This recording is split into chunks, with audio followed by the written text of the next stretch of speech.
so many go crazy and act out. My amazement is that more don't go mad. It's a nightmare. Just a word of warning, this next piece contains material that is not suitable for children. People trapped on the outside in Chattanooga, like many of us, find daily life a struggle. But for the unsheltered on 11th Street, with whom we've been talking for the past 18 months, there is also the ever-present threat of casual violence. Since I've been here, it's been a dangerous place. Dr. Tracy Hefner has been the Director of Case Management at the Chat Foundation for the past 2.5 years. All I know is since I have been here, there have been a number of issues. In particular, we just had a woman who had been receiving our services for many, many years who was just killed in a hit and run. So that was just a couple of weeks ago. And I think a week or two prior to her death, we had somebody who was shot just on the other side of our building here on People Street. And, that's just within a couple of weeks of one another. She took me over to 11th Street. I was scared. California was really bad, but I'm coming to some place where I don't know nobody, no one. So that right there is scary enough as it is. When we spoke to Dr. Moyer from Homeless Healthcare recently, she told us that the population on 11th Street is divided roughly evenly between men and women. Women are getting raped. Women are getting beaten. Their stuff is getting stolen.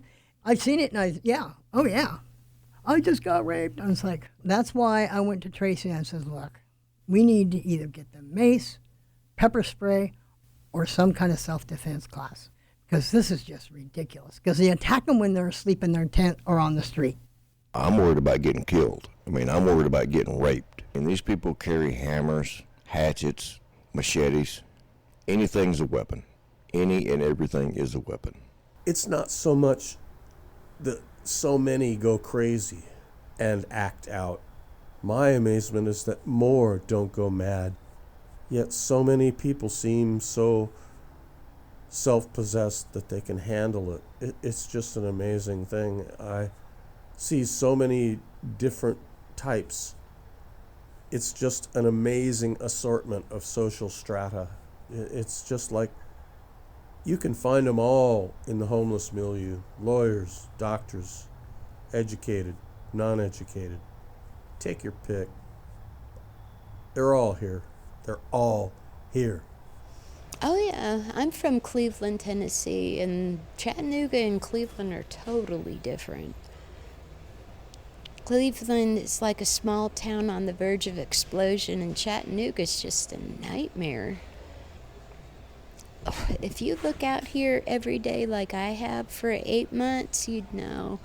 Police are down here all the time. There's a lot of danger on the street, hence why a lot of people who are experiencing homelessness don't even want to come down to 11th Street because of all of the issues that are down here. Since I've been here, I think I've lost everything I've owned about 4 times. Been assaulted probably 2 or 3 times. I've had people threaten to rape my girlfriend and everything else. You develop a different mentality, not only because of the way people act, but some of the things you see that become normal. I sit there most days just shaking my head because you can hear it from one end of the street to the other. Either gunshots, people fighting, people actually fighting in the street. A woman most of us know was recently found dead on that overpass right up there. She had been stabbed in the head at least 8 times with a railroad tie and thrown over the bridge. And they didn't find her for a few days. So she had bloated to the size of a man, and this woman was tiny. These conversations about life on 11th Street were recorded over the past year.